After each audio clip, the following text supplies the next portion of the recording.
É o seguinte, galera. Thor, o Mundo Sombrio, Cal. Isso aí. Filme aí dirigido por quem? Alan Taylor. Alan Taylor, diretor de Game of Thrones, de alguns episódios, né? Diretor bacana. Bem legal. Assim, é aquela coisa, né, cara? Teve o filme do Kenneth Branagh. Eu até digo, tá, é um filme ok, tá belezinha, introduziu o personagem, que depois apareceria misteriosamente no Vingadores, não sei como ele chegou lá. Então é o seguinte, e quando a gente foi ver o segundo filme, né, a expectativa baixa e tal, esse filme aí... É complicado, porque o primeiro filme, né, ele foi muito ruim, não de bilheteria, porque ele agradou o pessoal que quis ver. Não, os filmes não vão mal de bilheteria, cara. Realmente. Os filmes não vão. Entendeu? Mas ele foi mal da questão da crítica, né? O pessoal falou, pô, cara, o filme é arrastado, o filme tem muitos problemas de roteiro, tem mesmo, né? E tinha justamente um problema de conflito de tom, né? Ele começa num tom e depois ele tem que meio que correr para recuperar o tempo perdido em função da ação. Então isso foi muito complicado. E era um filme complicado porque, assim, apesar de ter um vilão que era o Loki, a grande ameaça que seria aquele destruidor, né? Aquilo não teve graça nenhuma, sabe? Uma bobagem. Enfim, porém, o filme do Thor teve um lance. Que ele apresentou uma das coisas mais intrigantes do universo Marvel. Que seria? A Manopla do Infinito. Olha, e o Tesseract. Que estava lá, o cubo cósmico, né? O cubo cósmico, como é chamado nos quadrinhos, né? Por quê? Eles já estavam lá. Se você não viu o filme do Thor direito, você veja de novo. Isso é chato, né? Ver aquele filme de novo. Puta, cara, ver comédia romântica. Não dá, né? Não, procura na internet que tem lá foto, né? Não, mas vem filme. Não, nossos filmes. Dá uma moral pro Kenneth aí, a gente filma. Precisa não. Então, é o seguinte, assiste o filme lá, você vai ver, tá lá. E pouca gente percebeu isso porque pouca gente conhece. Na verdade, você já falou isso várias vezes, a gente vai continuar batendo essa tecla, as pessoas não leem quadrinhos, as pessoas não conhecem o personagem. Quando eu fui assistir os Vingadores, inclusive, quando apareceu o Thanos, gritaram altão, que era o Hellboy. Tu se deu bem, na minha gritaram que era o Spawn. Caraca! É pra tu ver. Bom, a gente foi com a expectativa baixíssima. Baixíssima, porque o primeiro filme tinha sido muito ruim, mas o personagem ficou legal ali nos Vingadores, porque todo mundo tá legal nos Vingadores, porque o texto é muito bom.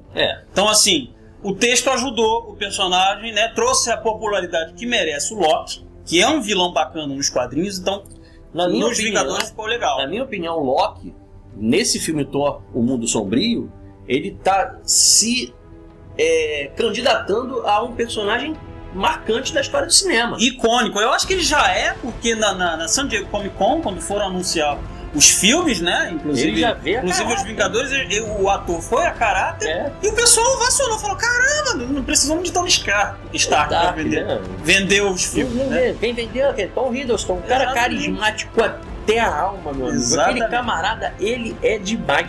Porque o legal no Thor, O Mundo Sombrio, é o quê? É que ele é um vilão, você não sabe as intenções do cara mesmo. Nesse filme você fala assim, quem é esse filho da...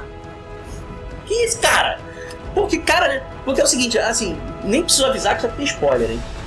É verdade. A gente já tirou o cara daqui, então já sabe. Não, é verdade. Mas vai ter um ponto que vai ter spoiler pesado, então a gente vai avisar. Mas assim, a princípio foi interessante porque a dinâmica do Loki, embora no primeiro filme tenha algumas partes muito interessantes, né, que é a dramaturgia junto com o Anthony Hopkins, que faz o Odin, e o Chris Hemsworth, que faz o Thor, as cenas em que eles três estão em cena ali, né, com a didática mesmo, é muito legal no primeiro filme.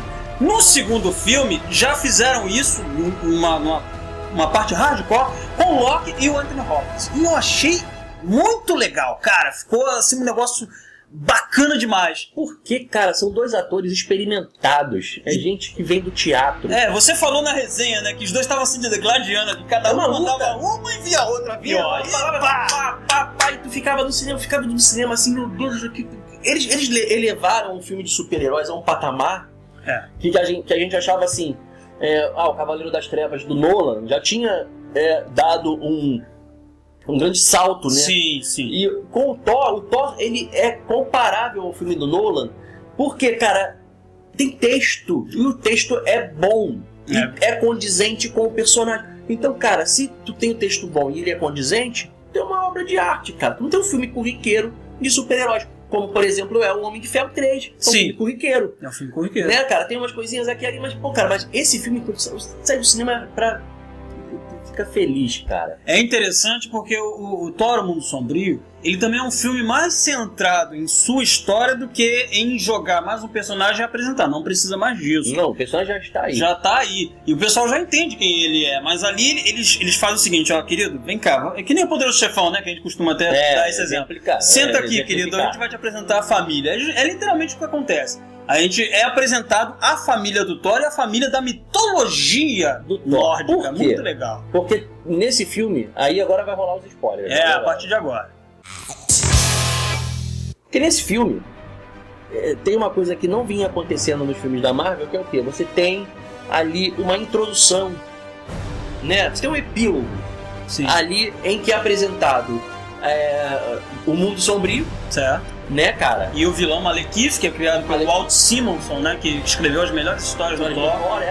E assim, cara, e tudo ali tá condizente mesmo com o que é a mitologia nórdica. É verdade, é verdade. Tá tudo lá. Tudo ali batendo certinho. Até Yggdrasil, que eu achei que não ia ser citado. Foi citado. E assim, então é de sorrir de orelha a orelha, porque em muitos momentos desse filme ele é claramente influenciado pelo Senhor dos Anéis. Sim, é verdade. Tem cenas até que mimetizam um pouco, assim. Vocês vão saber quais são. Inclusive o próprio epílogo, né? Você ter isso no filme já é uma coisa que vem diante do Senhor dos Anéis. Mas assim, foi cristalizado lá, né? Cristalizado lá e ficou perfeito, porque ficou maneiro. Te deu um porquê do... É porque o grande lance desse filme é isso. Ele explica o porquê que o Odin é o rei dos 9 mundos. Exatamente. Porque ele tem que manter aquela porra ali na rédea. E como é que ele mantém isso na rédea? Ele manda os exércitos aí, alguns liderados pelo Thor.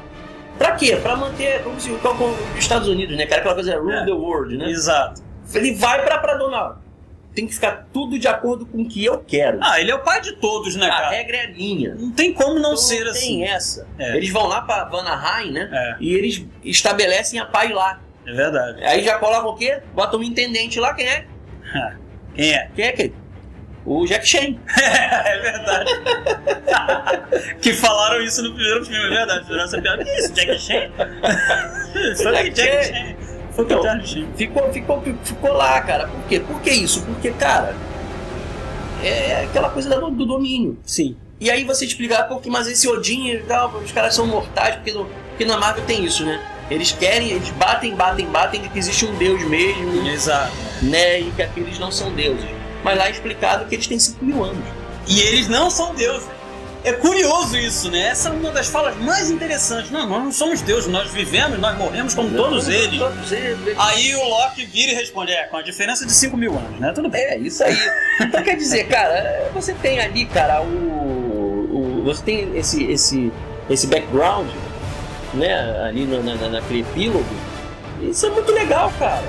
Foi um diferencial nesse filme. E outro, aí eu falo na resenha também de que esse filme é melhor que os Vingadores. Eu não concordo, mas tudo bem. Eu sei que vai ter muita gente que vai bater na tecla de que não é. Eu acho que é, porque o primeiro ato do filme, ele é magnífico. Sim, e o dos Vingadores é um saco. Sim, eu vi o Vingadores 3 vezes no cinema e realmente o começo dos Vingadores é muito chato. Você fica assim, cara... Até mesmo pra quem não conhece os personagens. Mas já teve os outros... Não. Quem não conhece os personagens não vai aturar. 20 minutos de enrolação. Aí o filme começa 20 minutos escampau, quase uma hora. Tá. Troço chato, entendeu? Então esse filme não tem em nenhum momento fala assim, que saco. Porque, cara, acontece tanta coisa. Mas assim, eu acho que tem uma coisa legal. Assim, pela primeira vez na Marvel, uma morte mesmo. É verdade. E essa morte, a gente não vai falar de quem é, apesar de ser a parte de spoiler, que a gente não vai falar quem é porque vai estragar realmente a diversão. É uma morte significativa, né? Eu achei muito interessante porque a gente finalmente viu algo que deveria ter aparecido em outros filmes. Um enterro viking, cara. Enterro viking, tudo no contexto. Lindo, a cena linda nos remetia a Game of Thrones, nos remetia a Coração Valente. E me remeteu principalmente a Game Pés Descalços, né? Uma animação que foi baseada naquele quadrinho japonês, né? Que tem uma cena muito parecida com aquela ali. Linda. Eu chorei na hora que eu vi. Eu vi a cena porque eu achei muito emocionante, achei tocante. Achei uma justa homenagem a quem faleceu no filme. E aí você tem o quê? Porque... Cara, infelizmente existem os elfos negros, né? É verdade. Esses elfos, eles Eles metem o bicho, eles são uma das maiores ameaças, né, cara? A Asgard seriam esses caras que eles queriam transformar os 9 mundos em mundos de escuridão, por isso o mundo sombrio, né? Exatamente. Um mundo só, né? Um mundo só escuro deles. Porque, assim, inclusive teve uma pessoa quando o cara falou assim, não, existem os elfos negros, aí apareceu uma aqui. Aí teve um babaca no cinema falando assim, mas ele é negro! Eu falei, meu Deus! Mas o nome é elfos negros? Hã? Não tem nada a ver, deve ser cor de pele nem raça, não.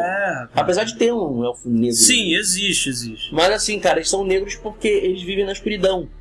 São os elfos sombrios. Vamos dizer assim, se fosse uma outra tradução eu iria escolher sombrio, mas tá tranquilo.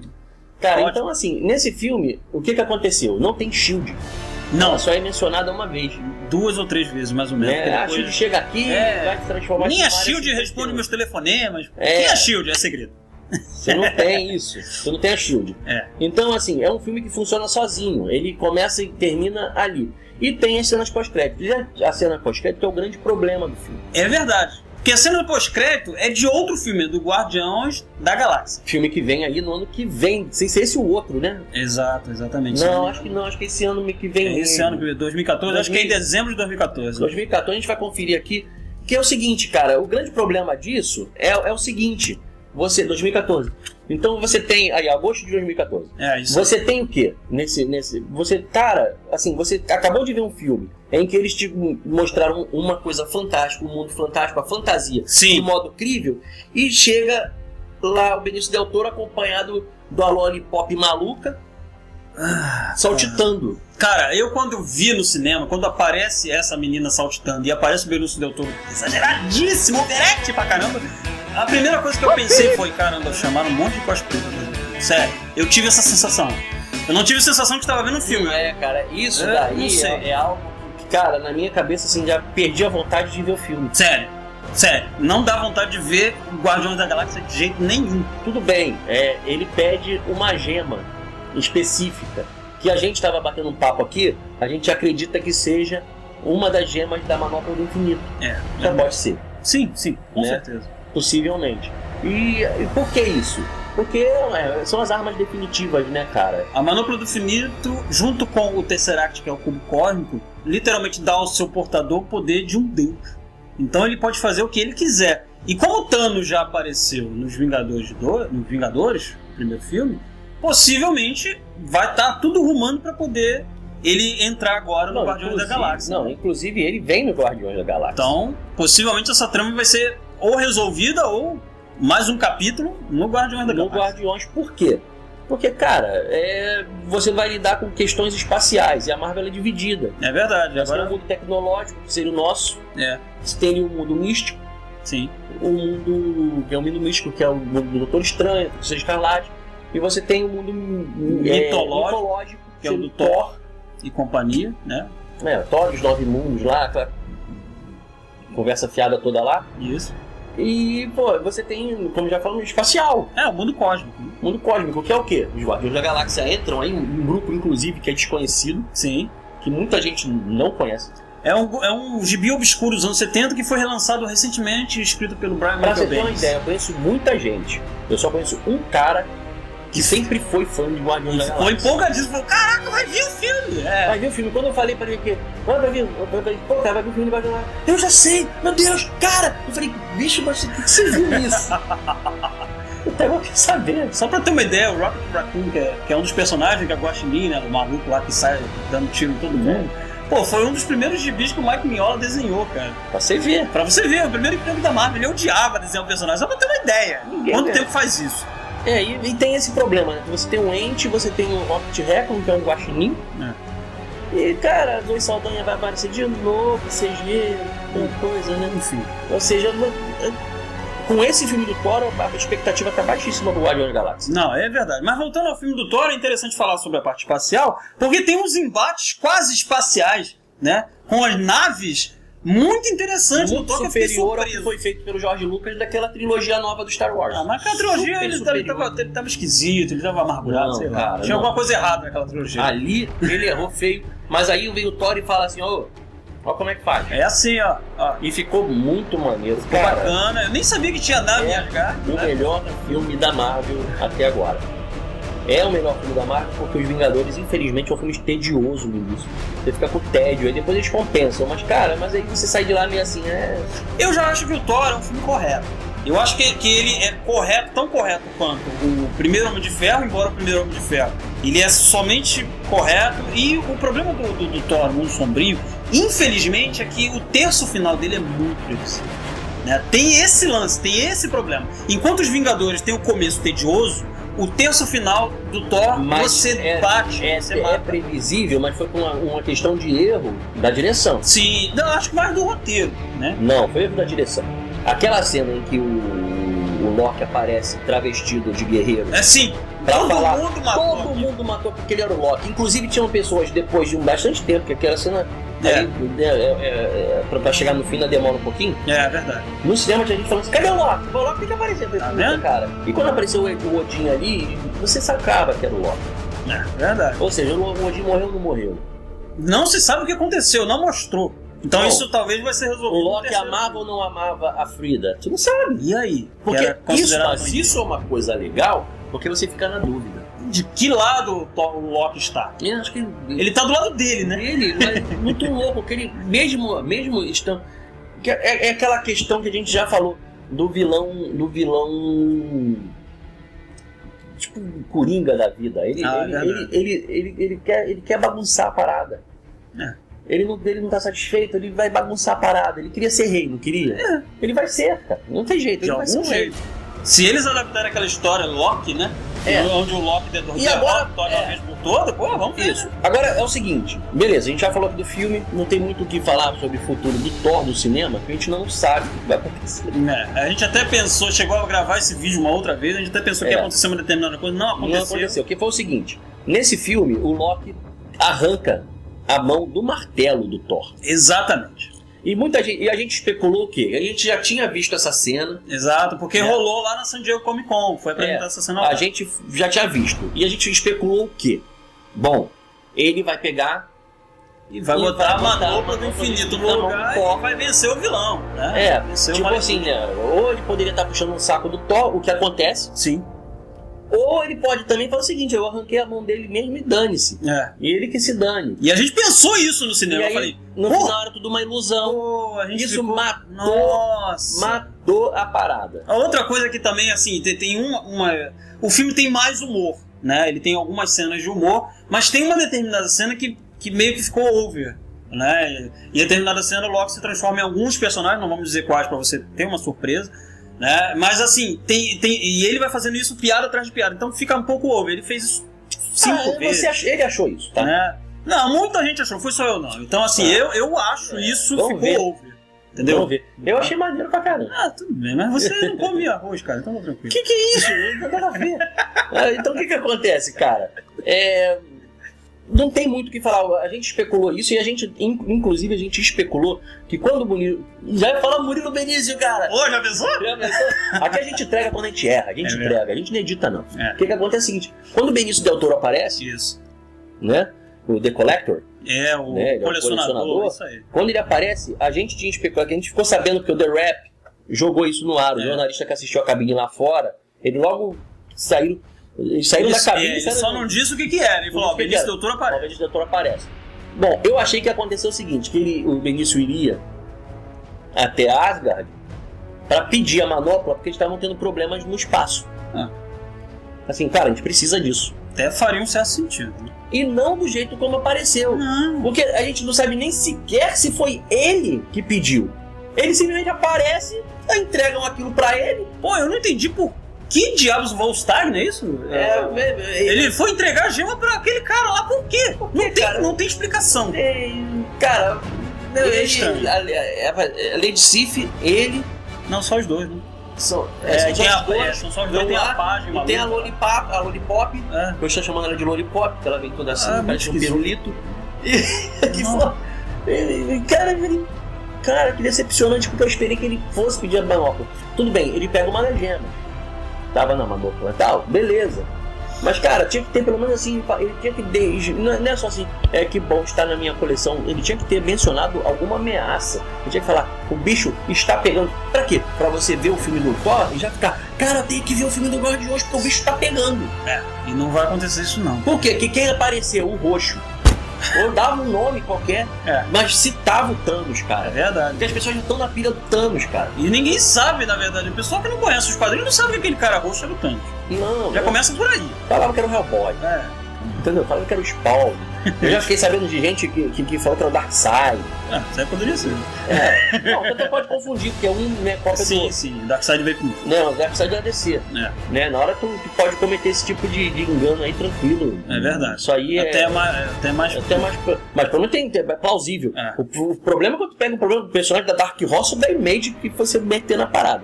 Então o que acontece é isso. Não tem, a gente especulou isso. Não vai acontecer. Que pena. Ou também, uma coisa que eu falei era o seguinte, o Loki podia pegar a manopla do infinito, meter na mão e dar um dedo no meio pro Thanos. Sim, ele poder, de repente, vamos dizer que o Thor estivesse usando a manopla do infinito e ele cortasse a mão do Thor pra poder pegar a manopla. Eu quero a manopla, não vou te dar, vá. Podia ter sido podia isso. ter sido, isso ficaria bacana. Podia. Mas não aconteceu. O pessoal não ouve a gente. Um dia eles vão ouvir. Que o X era bom, Marvel, a gente disse que ele era bom pra caramba. Eu disse, basta. Aí eu falo que a gente acha que é bom e eu que tô falando e você vem aí e fica... Cara, meio mundo tá falando mal do seriado. Tomara que esse meio mundo, o Thanos bate todo mundo.